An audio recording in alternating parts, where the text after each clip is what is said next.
pausa no café de hoje também com um assunto sobre coronavírus, os seus impactos na economia. Nossa querida Josi Gomes, a nossa querida economista, já está aqui. Josi, assim, ó, sim, tudo bem, Josi?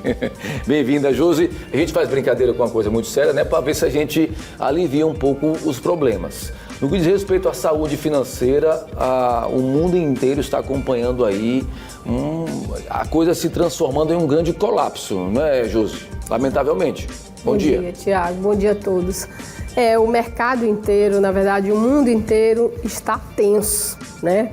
A gente não sabe exatamente calcular as consequências, economicamente falando, do coronavírus na economia. Então, assim, é algo impactante mesmo, né? A gente, como eu falei, não temos ainda uma proporção real do que irá acontecer, do que já está acontecendo, na verdade. E aí, por conta disso, por exemplo, a gente já tem aí o dólar saindo da casa dos R$4 disparado, o euro nem se fala. E aí, a dona de casa que está em casa nos assistindo, o trabalhador, alagoano de uma forma geral, pode estar pensando assim, mas o que é que isso pode me afetar no meu dia a dia, né?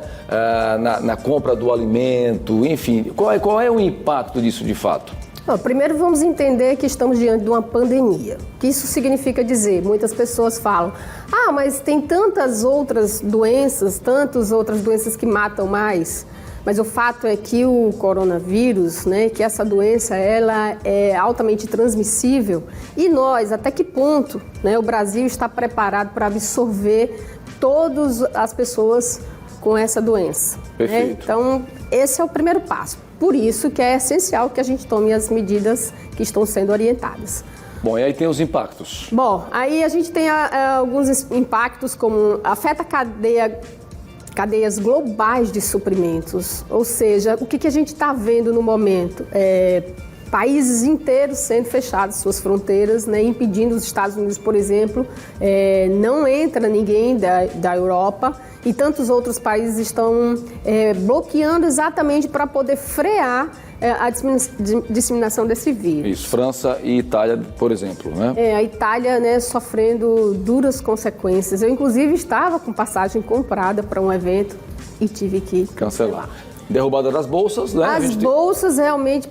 mas o que a bolsa tem a ver com a minha vida, com a vida da dona de casa? Não, esse é um indicador econômico que mostra claramente que a gente já estava com as rendas, com os investimentos em renda fixa, por exemplo, praticamente estagnado, né? Com a baixa dos juros. Então, sobraram-se os investimentos variáveis, como bolsa, né? Então, tem caído, né? Interrompe a produção.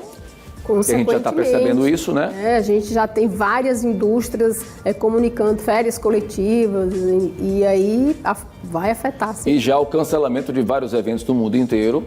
De todos os tamanhos, né? Eventos a partir de onde comporte 100 pessoas já está sendo orientada a não realizar. Exatamente, para evitar esse tipo de coisa. Bom, aí temos aí as viagens aéreas, feiras internacionais, eventos, shows têm sido aí, de fato cancelados, né? A Itália, por exemplo, determinou aí o fechamento de escolas e faculdades. O governo decidiu, inclusive, restringir a circulação de pessoas em todo o território italiano. Você vê que as notícias, elas estão indo numa velocidade muito grande, né? Então, assim, já no Brasil, como Brasília, Rio de Janeiro, já fechou, já as escolas públicas e privadas, elas já estão fechadas. Então, provavelmente, essa vai ser uma ação de outros estados também. Japão, a orientação do aumento da época de férias escolares, né, até o fim da primavera em abril. Agora eu soube, agora pela manhã, inclusive, que o Peru antecipou as férias escolares também, nesse Provavelmente momento. Vai acontecer o mesmo com o Brasil. Pois é. Isso tudo para diminuir. Então, para tentar amenizar, né? Isso. Ao mesmo tempo, a Arábia Saudita e a Rússia iniciaram uma guerra de preços por maior participação no mercado de petróleo. Olha o que está por trás aí, né? Né? Então, assim, tudo está relacionado à economia. A Arábia, ela deu um desconto de mais de 20% nos seus barris de petróleo. A Rússia, consequentemente, baixou também. Ela fez isso exatamente para forçar o mercado russo, mas aí a Rússia respondeu que a gente aguenta por 10 anos. Então começa uma briga desde o pequenininho. Ou seja, é um problema que afeta ao pequeno, especialmente as pessoas de baixa renda, porque essas vão recorrer com certeza ao sistema de saúde pública. Consequentemente também os países pobres. Os países pobres e os países também com faixa etária bem elevada, como foi o caso da Itália. Bom, e aí a questão das bolsas, né? O avanço da epidemia derrubou as principais bolsas do mundo. Na Europa e nos Estados Unidos, as bolsas registraram perdas acumuladas em cerca de 5 trilhões de dólares. Isso já aumentou muito pouco mais, né? É muito dinâmico essa cifra, né? É muito dinâmico. A gente, como eu falei inicialmente, a gente ainda não tem proporção. O que a gente precisa tomar cuidado, né? Primeiro, com a saúde, porque além da economia ou de qualquer outra área, o que realmente é mais importante nesse momento é você se cuidar e você tomar consciência de que tem que cuidar do outro, tá? Verdade. E aí, aí economicamente falando realmente da dona de casa, é economizar, né? Não vou sugerir que armazene, que saia em disparada, esvaziando as práticas. Não entre em pânico, né? Exato. E aí, como a gente já falou aqui, né, a suspensão da produção de algumas fábricas. Aqui no Brasil não é diferente. LG, Samsung, Motorola já tiveram aí, aqui no Brasil, as suas produções suspensas, né? Tudo isso, só para entender, a economia vai parar, vai sofrer uma crise, calcula-se que há mais de 100 anos não se tem uma crise tão séria como essa. Eu espero que tenhamos aí pontos positivos posteriormente, tá? Que a gente extraia daí alguma coisa. O que a gente vê de interessante, de legal, bacana agora é o mundo inteiro voltado à busca de uma solução. Isso aí. Exato. Agora, Josi, ao mesmo tempo, a gente tem percebido aí quem tem ouro está se beneficiando, né?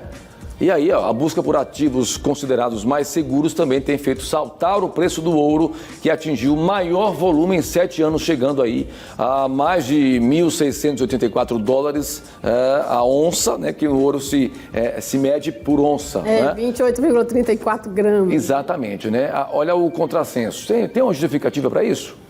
Nos momentos de crises, muito se perde, mas outros ganham, né? Especialmente aqueles que estão capitalizados, eles vão buscar aquilo que está dando um retorno maior e, consequentemente, alguma coisa irá dar retorno, que é o caso do ouro. Ouro, olha, vamos acompanhar porque, de fato, o clima é de muita apreensão, economicamente falando, né, para o mundo inteiro, diante de uma situação como essa. Josi, um beijo para você, bom levê, viu? Obrigado, até semana que vem, se Deus quiser. Tá bom?